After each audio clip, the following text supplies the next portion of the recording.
Кадрлар мәсьәләсенә керешкәнче иңелек сессияда территориаль сайлау комиссиясе рәисе Лилия Шакирова 13 сентябрьдә узган Татарстан президенты һәм җирле үзидарәләрнең вәкаләтле органнарына депутатлар сайлауга нәтиҗә ясады.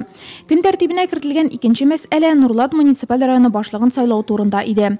Сессия эшендә катнашкан Татарстан Республикасы Урман хуҗалыгы министры вазыйфаларын башкаручы Алмаз Нәзиров Татарстан Республикасы президенты исеменнән әлеге вазыйфага кандидат тәкъдим итте. Он успешно возглавляет район на протяжении уже третий год. За это время в районе построены и капитально отремонтированы жилые дома, дороги, школы. Скоро откроется детский сад в Нурлатах на 260 детей. Построены спортивные площадки, дома культуры. Вот. Работают новые ремонтные предприятия Юзиев нефти на 80 дополнительных рабочих мест, а также происходят позитивные изменения в сельском хозяйстве и благоустройстве населенных пунктов.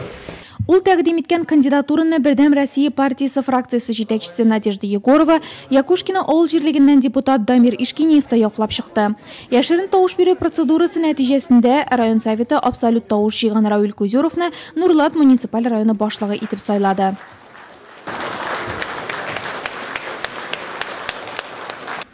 Уважаемые депутаты, еще раз позвольте вас поблагодарить за оказанное доверие избрание меня главой муниципального района.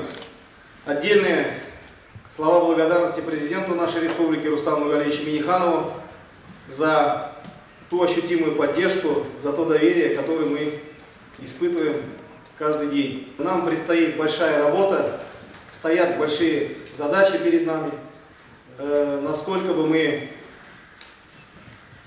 не были сплоченные, хотелось бы, чтобы вот этот день нас сплотил еще сильнее. Я уверен в этом, что у нас так и будет.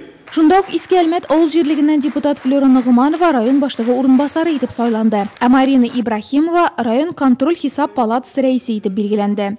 Сессияда район советының даими комиссияларын оештыру мәсьәләсе дә каралды. Сәламәтлек, санитар һәм экологик эш, социаль тармак, мәдәният, мәгариф, тәрбия бирү, спорт һәм яшьләр сәясәте, сәнәгатьне үстерү, транспорт, төзелеш һәм коммуналь хуҗалыгы, законлылык һәм хукук тәртибен саклау, җирле үзидарәгә һәм авыл хуҗалыгына булышу буенча барлыгы 6 комиссия формалаша. Депутатлар аларның кайсысы составында эшләргә теләвен үзләре белгертә ала. Сессия узганда Нурлат муниципаль районы башкарма комитеты җитәкчесе вазыйфасын башкаручыга конкурс игълан ителде. Район уставы буенча яңа җитәкче билгеләнгәнче, башкарма комитетының бүгенге җитәкчесе вазыйфаларын башкаруын дәвам итәчәк.